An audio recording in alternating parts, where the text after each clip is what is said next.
민주정부 하에서의 사상 초유의 비상계엄 선포가 6시간 만에 막을 내린 배경에는 물론 절차적으로는 앞서 여러 차례 말씀드린 것처럼 국회가 본회의를 열어서 190명 출석에 190명 전원 찬성으로 비상계엄 해제 요구 결의안을 통과시킨 그게 크게 작용했겠죠. 하지만 김지영 기자, 그 배경에는 그 말을 뒤집어 보면 나머지 300명 중에 110명은 국회에 들어오고 싶어도 들어가지 못하고 실제 앞서 인터뷰 등을 했던 이준석 의원 등은 국회 앞에 여러 경찰력에 제지당해서 본청에 들어오지 못했단 말이에요. 본회의장에 들어오지 못했어요. 110명의 의원들은 들어오지 못했다는 얘기가 됩니다. 그렇다면 그 110명이 들어오지는 못했지만 190명이 들어갈 수 있도록 시간을 벌어준 게 일각에서는 이번 이런 표현을 쓰고 있습니다.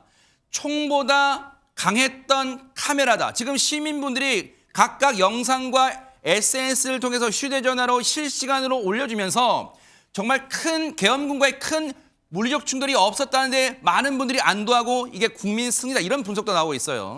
네, 저도 어제 이 계엄령 선포 소식을 듣고 바로 국회로 달려갔습니다. 네.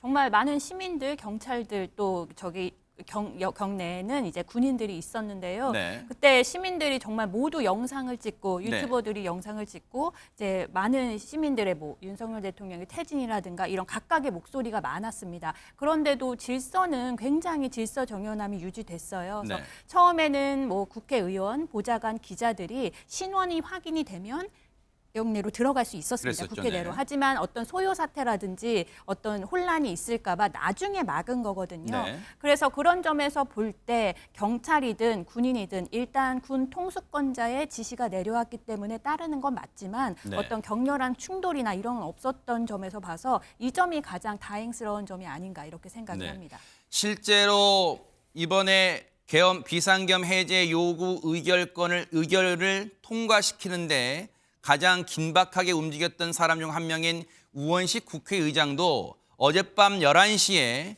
이 비상계엄 선포됐다는 뉴스를 접하고 바로 한남동 공간에서 빠져나와서 이렇게 보세요. 바로 국회담을 넘습니다. 앞에 경찰력이 출입 제지가 심하자 저 담장 높이가 1m가 넘어요. 여러분 보시고 상당히 높은 이 높이입니다. 담장 높이가.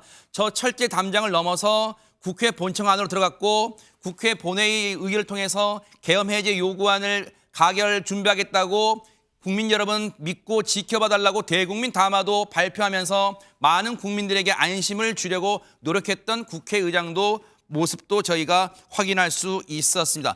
자, 말씀드린 것처럼 지금도 많은 분들이 그 충격이 지금도 채 가시지가 않았을 거예요. 어젯밤에 긴박했던 순간 영상으로 다시 한번 보시고 영상 다시 한번 보여주세요. 그 다시 긴박했던 상황 다시 한번 보시고 이어가 보도록 하겠습니다.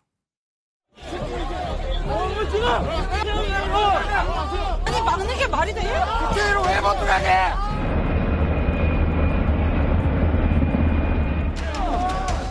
야씨, 뭔 짓이냐?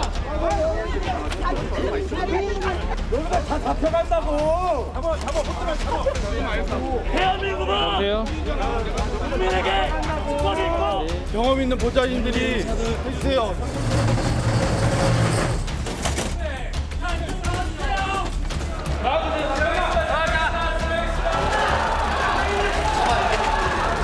이사님만 들어왔어요. 하지마. 누가 위에 보다는 있는데 따로 해.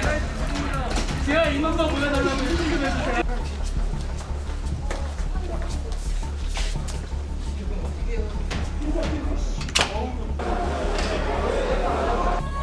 젊은 군인 여러분 돌아가세요.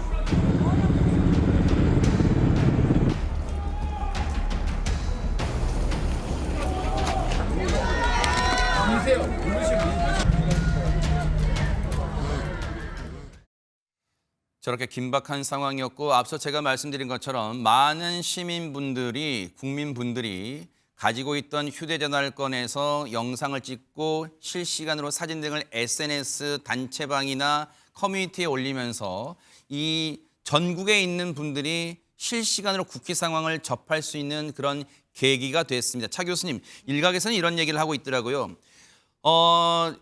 군부 독재 시절에 비상계엄 선포됐을 거와 지금 민주정부 시절 물론 사상 초이긴 합니다만 이번에 비상계엄 선포됐을 때 큰 충돌이 없었던 배경에는 방금 말씀드린 것처럼 많은 시민분들이 서로 공유를 하고 있고 또 이번에 예전에는 언론 통제도 심했고 군부 독재 시절에는요. 그러다 보니까 시민분들이 어떤 일이 자행되고 있는지를 몰랐을 가능성이 큰데 이번에는 만천하에 드러나게 되다 보니까 계엄군들도 섣불리 어떤 강력한 행동에 나서지 못한 그런 계기가 됐다. 이런 분석이 있습니다. 어떻습니까?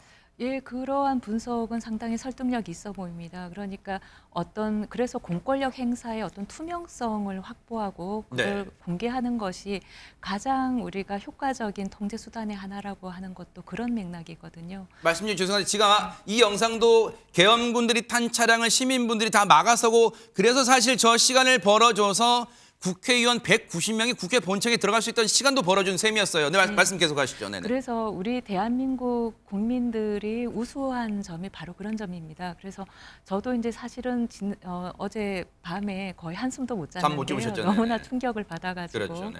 그리고 믿을 수 없는 뉴스라고 생각을 했었고 그런데 이제 또 한편으로는 그래도 좀 피해가 최소화되어서 다행이다라는 생각을 했었고 만약 이러한 사태가 당장 서유럽만 하더라도 이렇게까지 높은 시민 의식을 보이지 못하고 군중들이 모이면은 금방 폭력 사태로 변질하는 걸 볼 수가 있습니다. 네. 그런데 우리 시민들의 굉장히 높은 시민 의식이 돋보였다 이렇게 그러네요. 생각이 됩니다. 그래서 국민의 승리다, 시민의 승리다 이런 예. 표현이 계속해서 네, 맞습니다. 나오고 있는 것 네. 같습니다.